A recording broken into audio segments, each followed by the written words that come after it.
Next इसके अंदर जो पॉइंट आता है, ठीक है, टर्म आती है, वो क्या है आपके शिखर मान, पीक वैल्यू, मतलब क्या है अधिकतम मान। ठीक है, अपन पहले भी स्टडी कर चुके हैं इसको कि इस ग्राफ के अंदर जो मैक्सिमम वैल्यू रहेगी, ठीक है, धारा वोल्टेज की, यहाँ पे इस पॉइंट पे आपको 2 वैल्यू मिलती है, वो उसकी क्या रहेगी, पीक वैल्यू रहेगी। ठीक है, अच्छा ये बिल्कुल श्योर है कि यहाँ पे देखो ये जो पीक वैल्यू आपको कहाँ मिलती है, 90 डिग्री के एंगल पे मिलती है। ठीक है, जो पीक वैल्यू है यहाँ पे इसको अपन लेते हैं, तो इस नीचे अपन ग्राफ खींचते हैं ना, तो ये किस पे आता है, यहाँ पे 90 डिग्री पे आता है।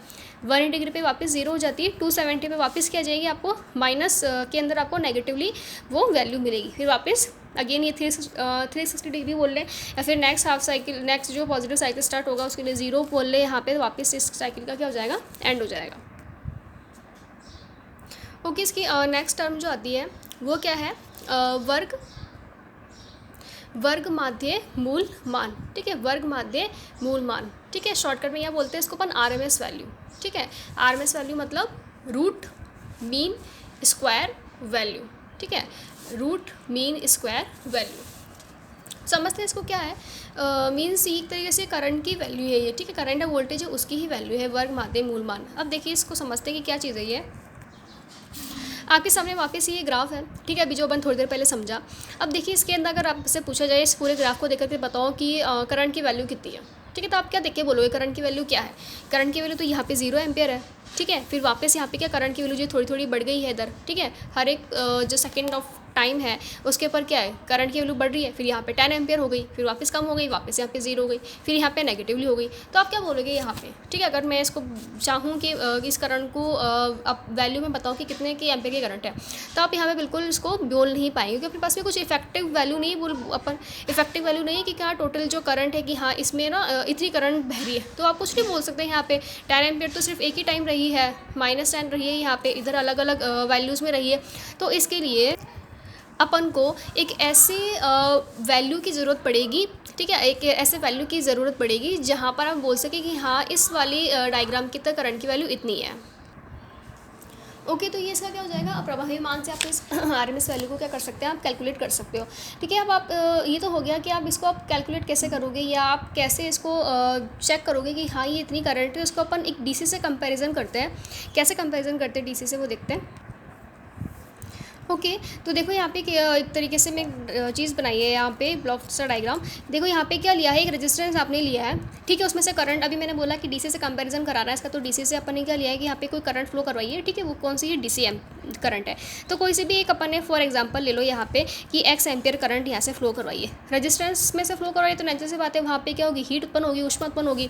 तो ये ऊष्मा अपन लेते हैं, कितनी भी कोई सी भी संख्या में ऊष्मा हो सकती है, कैलोरी जो इसकी यूनिट रहेगी। ठीक है, तो DC फ्लो करवाने पर रेजिस्टेंस के अंदर से जो हीट उत्पन्न होती है, तो उतनी ही इसी रेजिस्टेंस में से मैं कितने एम्पियर की करंट फ्लो करवाऊँ यहाँ पे कि इतनी ही हीट उत्पन्न हो जाए। ठीक है, यहाँ पे से 50 कैलोरी को उत्पन्न हो रही है, 10 कैलोरी उत्पन्न हो रही है, तो यहीं पर मुझे 10 कैलोरी उत्पन्न कराने के लिए इस रेजिस्टेंस में से यहाँ पे कितनी करंट फ्लो करवानी पड़ेगी, वो मान क्या कहलाता है, आपका वर्ग माध्य मूल मान कहलाता है।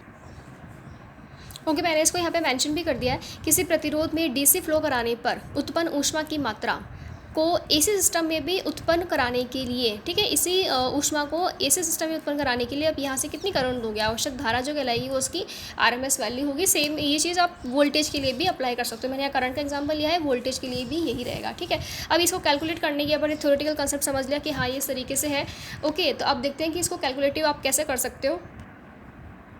ओके, इसको आप कैलकुलेट कैसे करते हैं वो देख लीजिए कि यहाँ पर अपन इसी ग्राफ के अंदर अपन ने स्टडी किया था कि हर एक टाइम पे करंट की वैल्यू क्या थी, जो इंस्टेंट करंट अपन ने ली थी वहीं पर इनको लेना है अपन को। ठीक है, तो ये आपको क्वेश्चन पूछा जाएगा, या तो आप सूत्र पूछ लिया जाएगा, तो आप सूत्र इसको वहाँ पे इस तरीके से लिख दीजिएगा, या फिर जब अगर कैलकुलेट करना होगा तो ये करंट की वैल्यू वहाँ पे गिवन होगी, तो आपको इन सब पर क्या करना पड़ेगा, वर्ग करना पड़ेगा। ठीक है, वर्ग करके अब कितनी नंबर ऑफ संख्या, जैसे मैंने 5 ली यहाँ पे, तो 5, 4 करंट हो तो 4, 3 हो तो 3। ठीक है, एंड यहाँ पे क्या धारा की संख्या कितनी आपको करंट वहाँ पे गिवन है, फिर इसका वर्ग निकाल करके या फिर क्या निकल जाएगी, RMS वैल्यू निकल जाएगी यहाँ पे।